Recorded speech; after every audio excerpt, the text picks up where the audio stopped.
Bismillah ar-Rahman ar-Rahim. Our lecture today deals with chronic obstructive pulmonary diseases or COPD. COPD refers to progressive, persistent limitation to airflow, especially during expiration, a condition that is associated with inflammation of the lungs in response to particles and gases. COPD is the third leading cause of death in USA and in Egypt as well.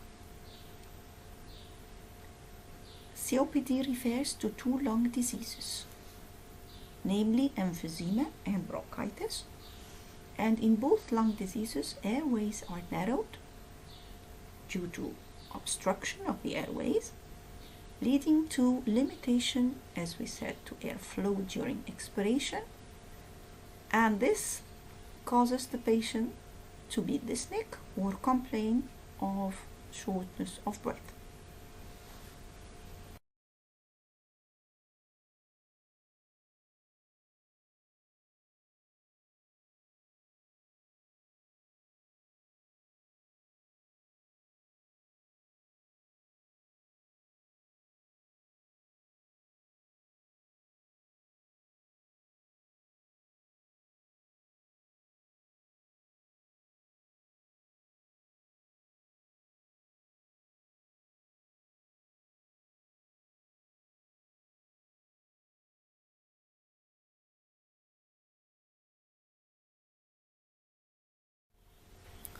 Emphysema refers to enlargement of the air spaces distal to the terminal bronchioles. Beyond the level of the terminal bronchioles, we have dilatation and destruction. We cannot only have dilatation and give it the term emphysema. If there is only dilatation of the airways or the air spaces distal to the terminal bronchioles, we call it false emphysema.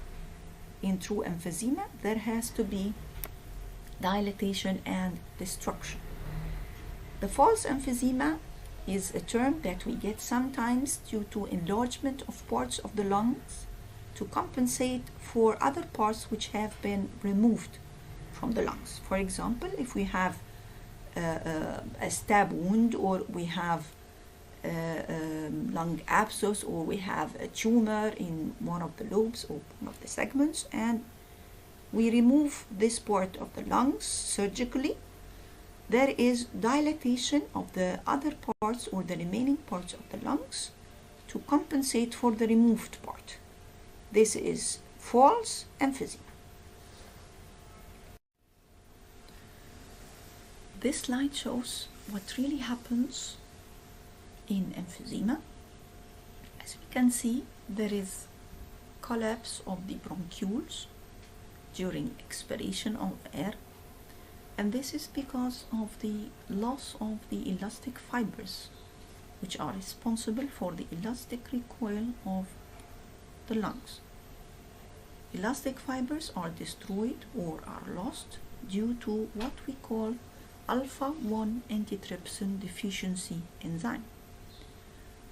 Deficiency of the alpha-1 antitrypsin enzyme is a genetic condition.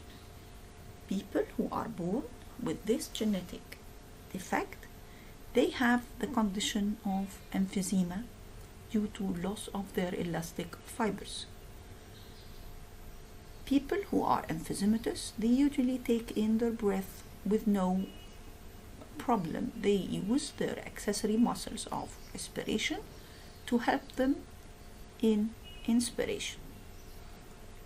During the process of expiration, they should make no effort in expiration, because expiration, as we all know, is a passive process. Expiration happens with no effort, only by passive elastic recoil.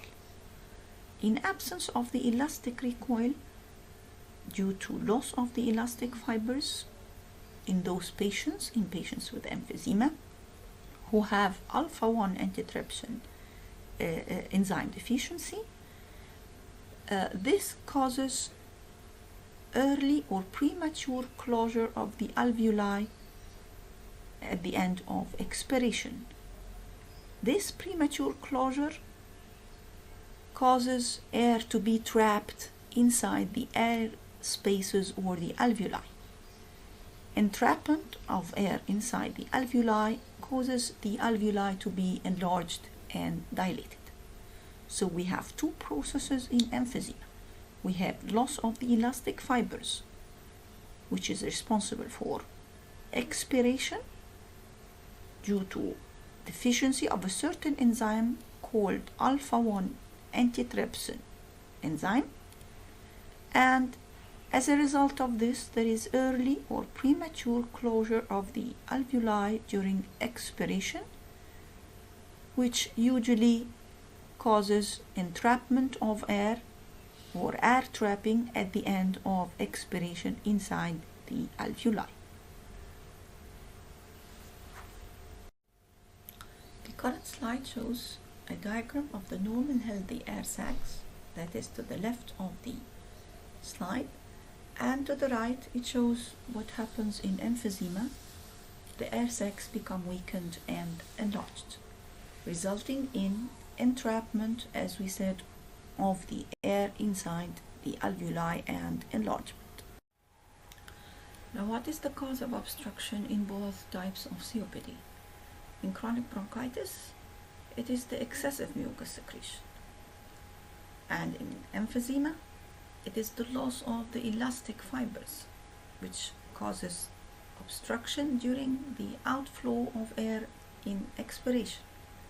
The loss of the elastic fibers, which are responsible for the elastic recoil, will cause alveoli to close early at the end of expiration before the last amount of air is expelled out of the lung, resulting in an additional amount of air remaining inside the lung with each expiration.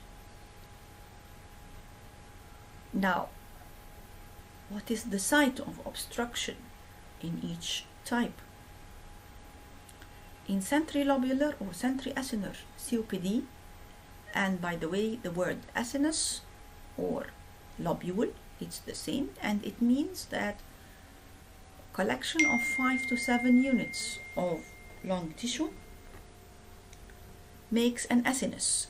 And if we come to know the compartments of the acinus, it is the respiratory bronchiole, terminal bronchiole, alveolar duct, and alveoli, together with the pulmonary capillary that surround this lung unit. 5 to 7 of these units comprise the acinus or the lobule. In case of centrilobular or centriacinar COPD, it was found that the central part of the acinus bears the brunt of the pathology. That's to say, the pathology of this type happens at the respiratory bronchioles and not at the distal alveoli. This type is seen in cigarette smokers and in those who have chronic bronchitis, and it happens, or it is more common, in the upper lung lobes. As regards the Panacinar COPD or the panlobular, it involves all the acinus uniformly, starting from the region of the respiratory bronchioles until the level of the alveoli. That is to say, the alveoli are affected in this disease. So in centriacinar emphysema or centriacinar COPD, the lungs are not affected. I mean the lungs, يعني alveoli. While in Panacinar COPD, the lungs or the alveoli are affected in such disease. Panacinar COPD is seen more in those with alpha-1 antitrypsin deficiency, and it is more common in the lower lung lobes.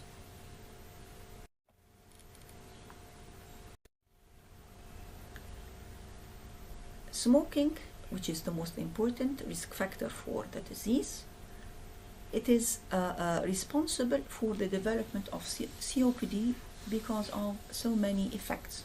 Number one, smoking results in mucosal gland hypertrophy, that is, increased mucus secretion.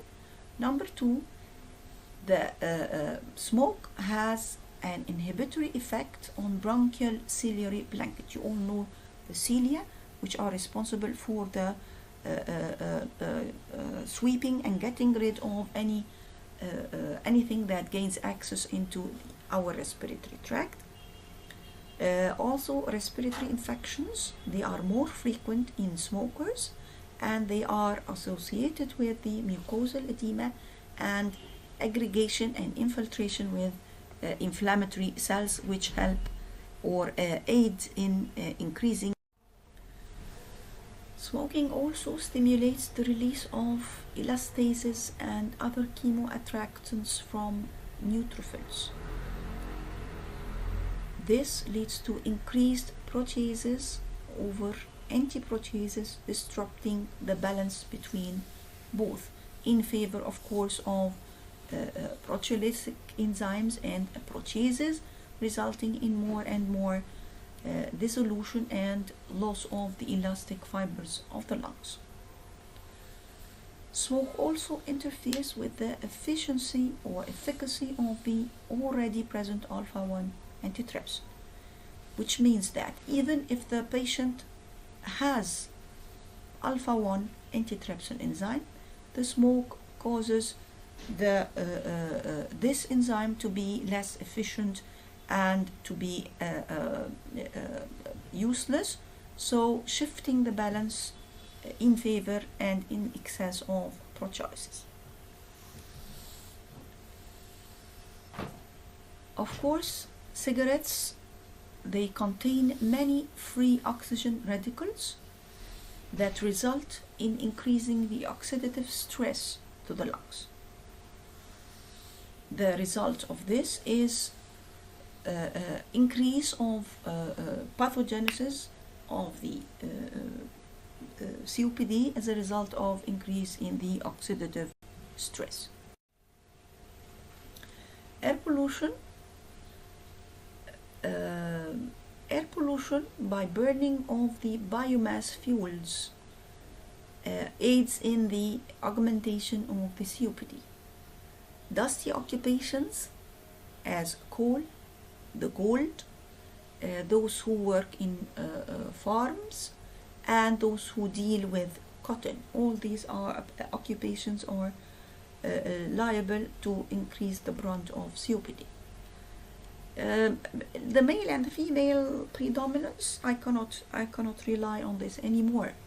As we can all see, females are getting more and more users of cigarettes, so we cannot rely on the male predominance. Genetic factors for COPD, of course, as we said before, the alpha-1 antitrypsin deficiency is the most common genetic factor. Recurrent infections, especially in early childhood, predisposes the patient to. This slide shows the effect of the different etiological factors in production of lung inflammation and COPD pathology. Clinically, we have three types of patients. The first is a patient who is complaining of excessive production of sputum. This is the chronic bronchitic type, or the patient who has chronic bronchitis.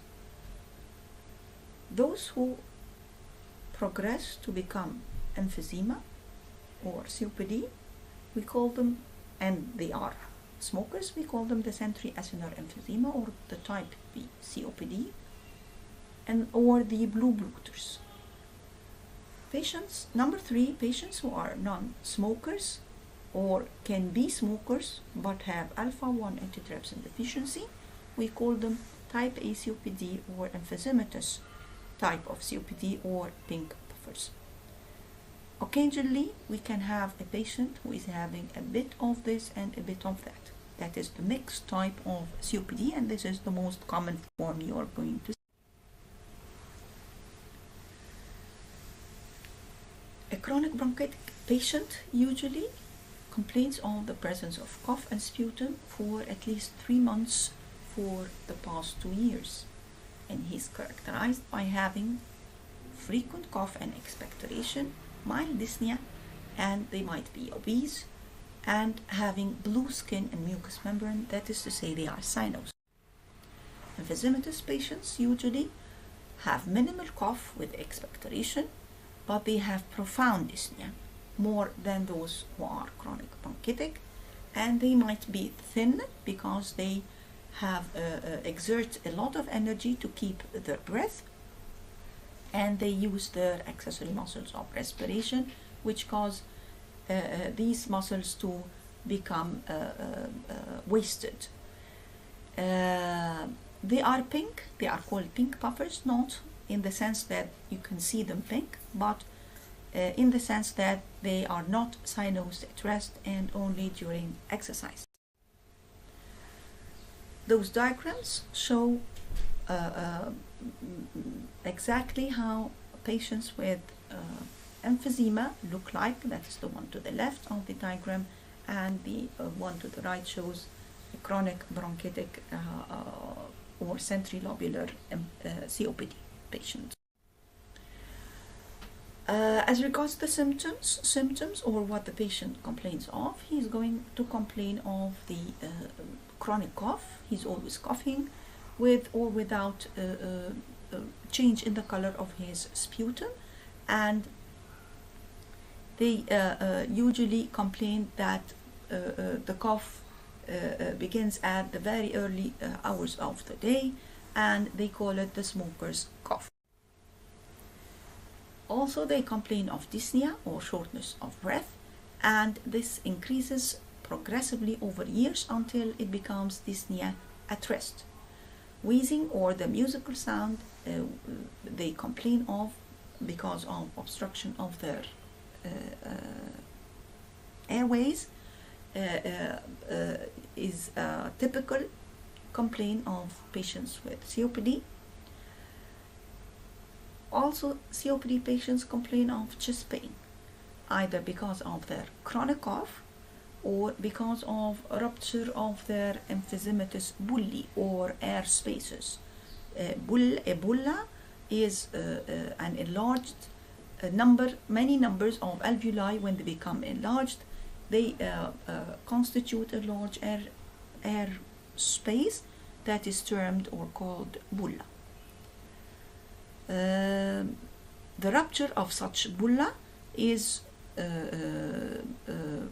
very frequent and very usual to happen, and it causes collection of air inside the pleural cavity, which we call pneumothorax. Also, chest pain may happen because or may be the result of pleurisy or inflammation of the pleural cavity that surrounds the lung during inflammation of the lung or during pneumonia. Chest examination will show increase in the anteroposterior diameter of the chest because of the hyperinflation and the air trapping inside the alveoli. Ribs will become horizontal, and the intercostal spaces or the spaces between the ribs become wide, and the subcostal angle or the angle between the costal margin, which is the bone at the end end of the chest, just above the abdomen, it becomes white as a result of emphysema. This picture is the result of hyperexpansion of the lungs due to air trapping. There is also a sign that we can see involving the costal margin, which is called the Hoover sign, which is indrawing of the costal margin during inspiration. This is, of course, opposite to what happens during normal breathing. What happens during normal breathing is that we have the direction of movement of this costal margin is to the outside, outwards and laterally to increase the size of the chest. But in emphysema, this does not happen. What happens is totally the opposite. The costal margin goes inside towards the midline and to the inside of the abdomen. Complications of COPD involve respiratory infections. طبعا, of course, the infections are what really cause those patients to come to the hospital. They cause those patients to seek medical help and to seek the doctor's advice. Number 2 is the pneumothorax, or accumulation of air inside the pleural cavity. Cor pulmonale, or right-sided heart failure due to pulmonary hypertension as a result of the COPD and the hypoxia, of course. Hypoxia also results in polycythemia.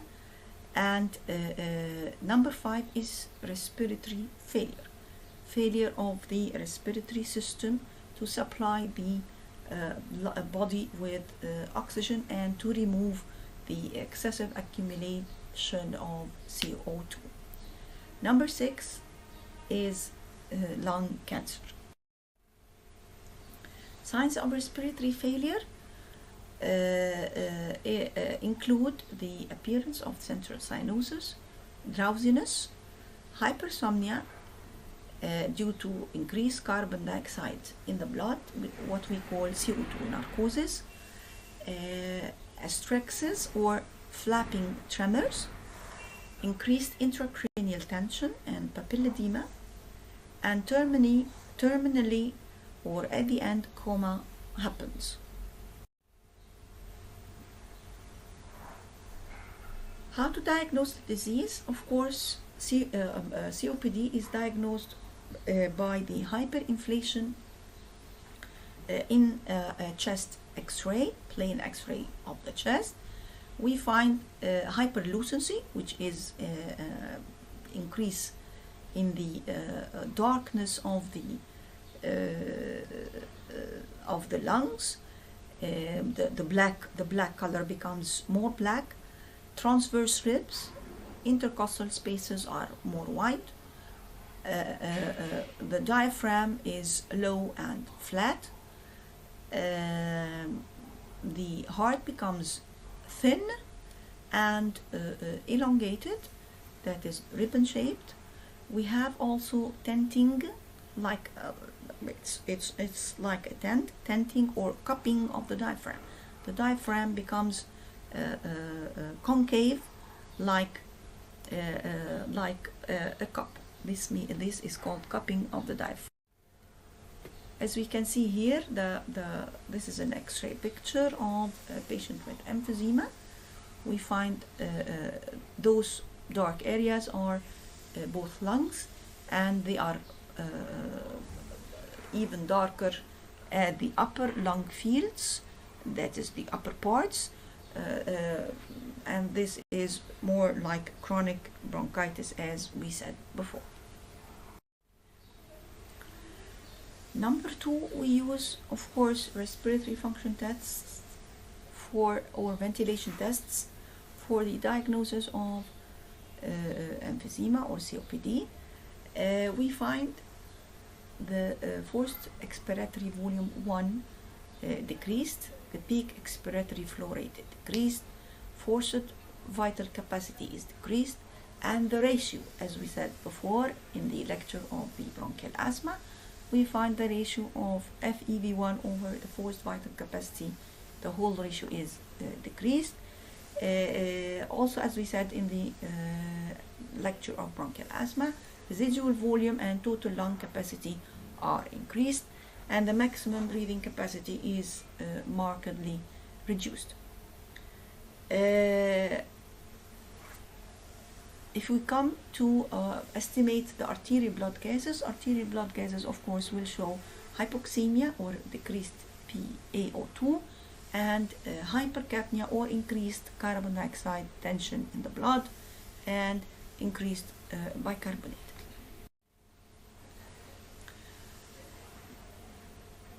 If we come to define or classify COPD according to the severity of the disease, we have mild COPD, moderate COPD, or severe COPD or very severe disease or very severe COPD. The word GOLD means Global Initiative of Obstructive Lung Disease. This is a committee that has defined the criteria for defining mild disease, moderate disease, severe, and very severe. The mild disease is characterized by an FEV1 that is equal or more than 80% predicted, but the patient would have symptoms of the disease or would have right ventricular failure. Moderate COPD is defined by having an FEV1 that ranges from 50% to 80% predicted.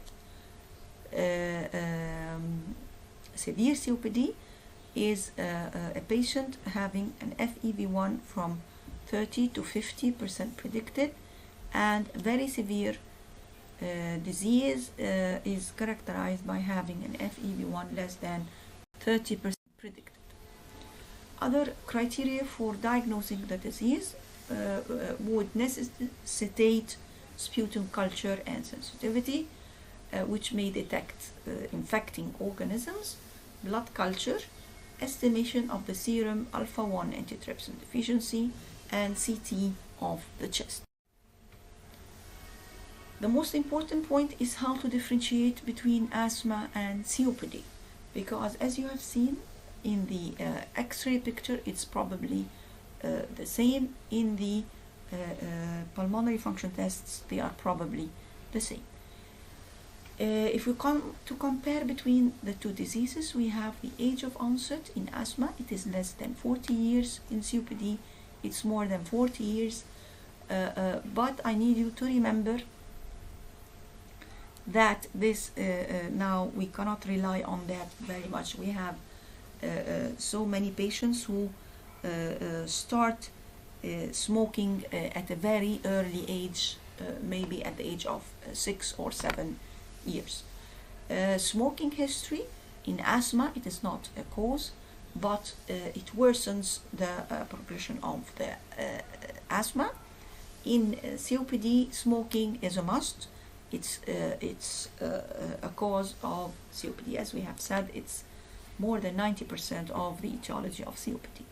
Sputum production in asthma is usually patients complain of a little amount of sputum, but in COPD, as we said, the definition of chronic bronchitis is the expectoration of large amount of sputum. Allergies are common in asthma, but not in COPD. Symptoms are intermittent and variable in asthma. As we said, at the early disease, the patient is free in between attacks, and in COPD, symptoms are persistent and progressive. The course of the disease in asthma is stable with exacerbations, but in COPD it is progressive, progressively worsening. As we said, the dyspnea progresses over years till it becomes dyspnea at rest, which is the cause of the disability of why COPD is a disabling disease. And concerning the spirometry results, they are reversible in asthma. That is to say, they improve with bronchodilators, or asthma improves with bronchodilators, while in COPD the pathology is irreversible and the spirometry results are irreversible. They only change by a very small value. COPD does not improve much with bronchodilators. Management of COPD. How to manage a patient with COPD. Management depends on the condition of the patient. That is to say, we have lines of management for the stable patients, those patients you see in an outpatient clinic, in your own private clinic, and we have management of patients in exacerbations. This is to say, patients who are having a worsening of their symptoms. And number 3 or number C is management for patients in acute respiratory failure on top of COPD. If we start discussing management of stable patients whom you see in the outpatient clinic, you can advise them. Number one is to stop smoking. Smoking cessation is number one. Number two and number three, it is very important, and you should suggest nicotine replacement by patches or gums. You should advise to reduce or prevent air pollution. You should advise patients to use pneumococcal or influenza vaccinations. Number two, advise patients to join pulmonary rehabilitation sessions, which comprise the addition of education, health education against the disease, and how they should improve their quality of life. Exercise and physical exercise, you should describe certain types of physical exercise that improves the quality of life of those patients, and physiotherapy. Oxygen therapy is very important, and we're going to discuss it in a later slide. Pharmacological treatment of COPD comprises beta-2 agonists, bronchodilators, especially beta-2 agonists and anticholinergics, inhaled steroids, and oral theophylline, which preferably not used these days. Patients who have deficiency of their alpha-1 antitrypsin enzyme should receive a replacement, and those patients who in whom surgery would be beneficial, they are advised to go for surgery. For example, lung volume reduction surgery, bullectomy, lobectomy, or even lung transplantation. Number B, or management of patients in exacerbation. This should happen in the ward or inside the ICU, and it comprises the use of oxygen therapy, bronchodilators, and treatment of infections. Of course, you should try to start treatment empirically until you receive the result of the culture and sensitivity.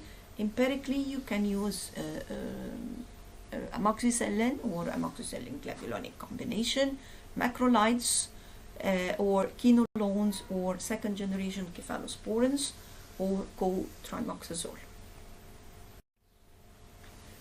Along with intravenous steroids, mucolytics, and expectorants. These are the lines you should resort to in the ward or in the ICU.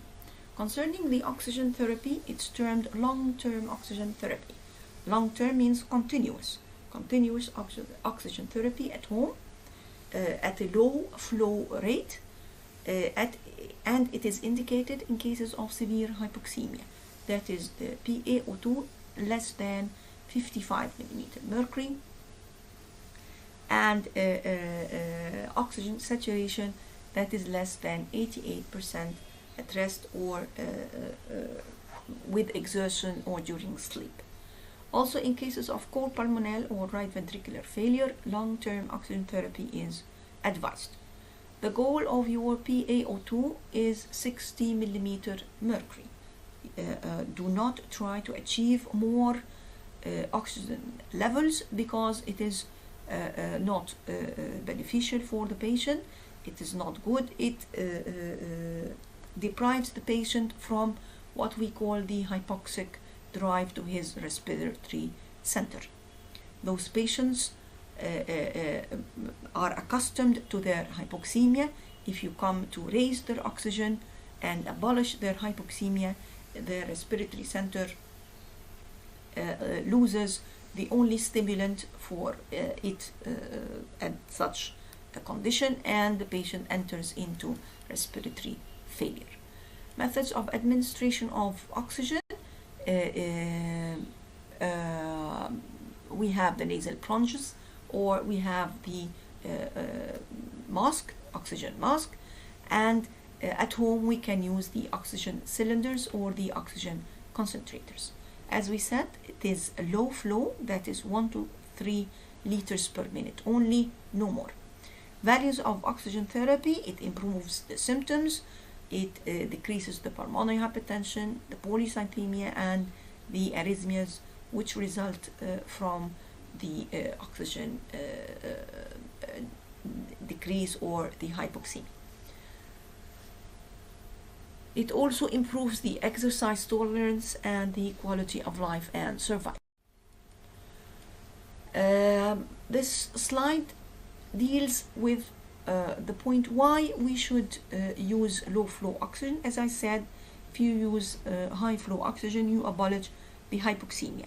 As we all know, our respiratory center is stimulant or sensitive, is sensitive to the carbon dioxide increase. In those patients, it becomes after a while insensitive and becomes accustomed to the very high level of carbon dioxide in those patients. So it becomes sensitive to the hypoxemia to be stimulated. So if we come to abolish this hypoxemia and get rid of it by giving more oxygen or oxygen at a high flow to those COPD patients, we find that the patient enters into drowsiness, delirium, and then into coma, because you have abolished the O2 or the hypoxemia. We abolished the O2 lack, which the respiratory center is accustomed to. Concerning the pharmacological treatment in COPD, we have the bronchodilator therapy, which is a cornerstone in treating those patients. It is used by inhalation at home via the metered dose inhalers, or in the ER or ward or the ICU, we use the what we call the nebulizer. Bronchodilators are the beta-2 agonists, and we have short-acting beta-2 agonists like the salbutamol or the Ventolin, and we have long-acting beta-2 agonists like the salmeterol and formoterol or the Foradil. And of course, the long-acting beta agonists are not used for the emergency treatment or in the ICU or the ER. They are only used for long-term maintenance at home. Anticholinergics can be used for bronchodilation, and they might be short-acting like the ipratropium bromide or the Atrovent, and this can be used by inhalation as well, and or long-acting anticholinergics like the tiotropium bromide or the Spiriva. Theophylline, as I said before, is now declining in use due to its narrow therapeutic range and possible cardiac, GIT, and neurological side effects.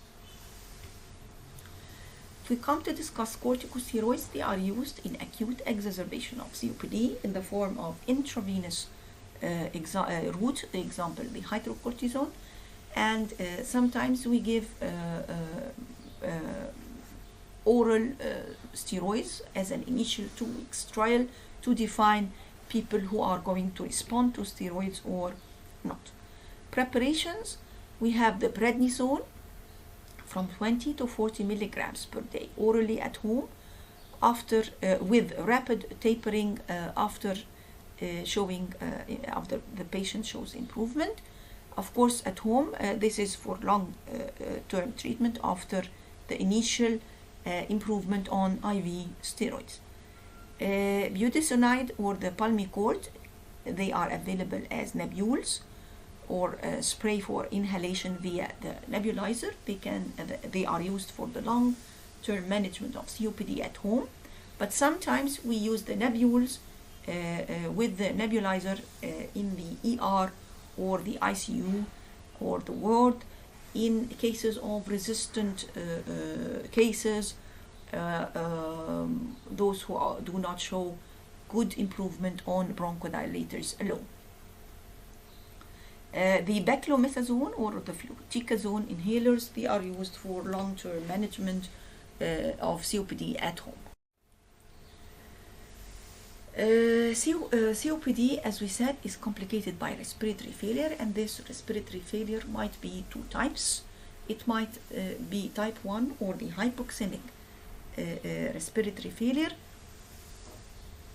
and this type shows no increase in the CO2, and that's why we call it hypoxemic non-hypercapnic acute respiratory failure.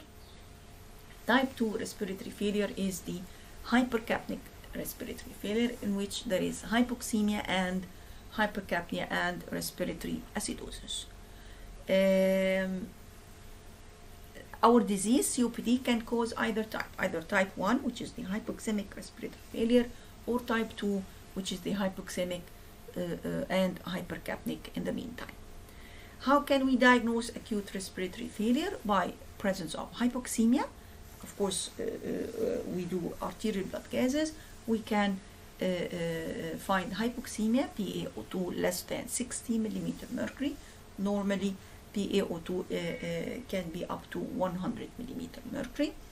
And we can find also hypercapnia in type 2, in which PaCO2 or carbon dioxide arterial tension is more than 45 millimeter mercury. The normal of PaCO2 is from 35 to 45 millimeter mercury, and we can find respiratory acidosis, or the pH is less than 7.35.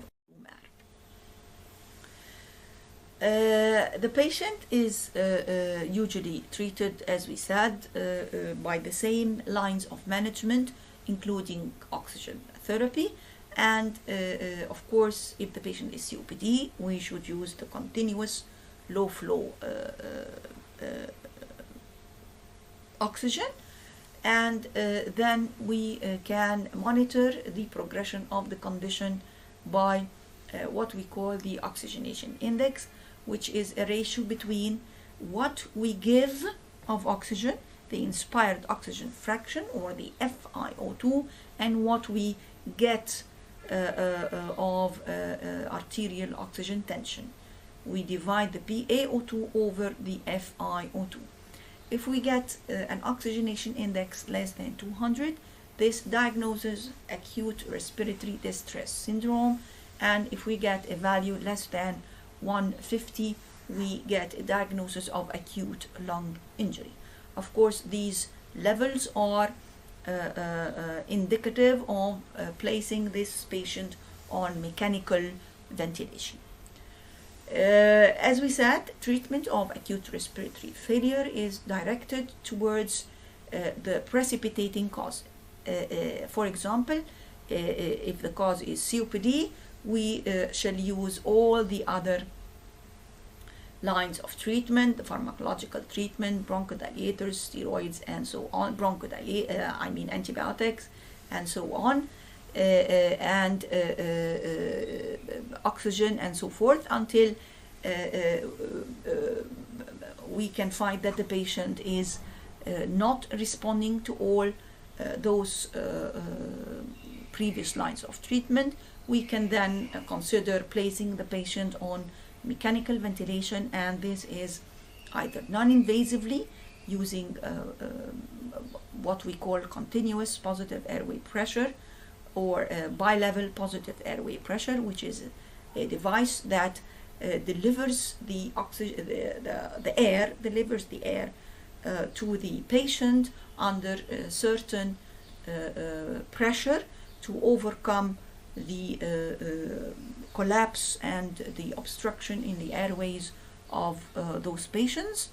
Or we can resort to the mechanical ventilation invasively by applying an endotracheal tube inserted through the nose or through the mouth and connected to the mechanical ventilator, which supplies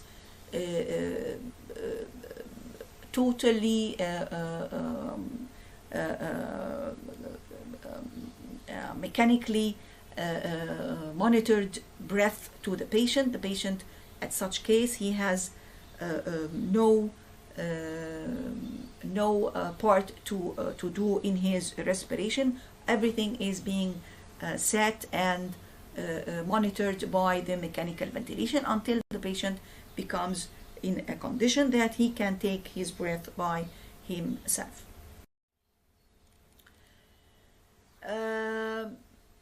In the end, there is something I would like to stress on, is that COPD is a disabling disease.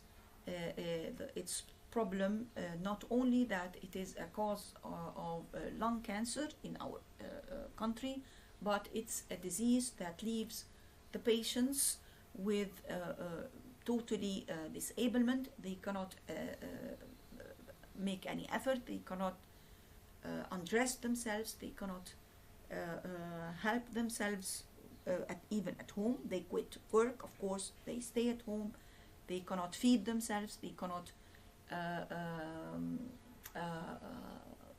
have a bath by themselves. So it's very important to spread the effect of this disease and to spread the importance of smoking cessation and the importance of using long-term oxygen therapy, and in some cases long volume reduction therapy might be beneficial.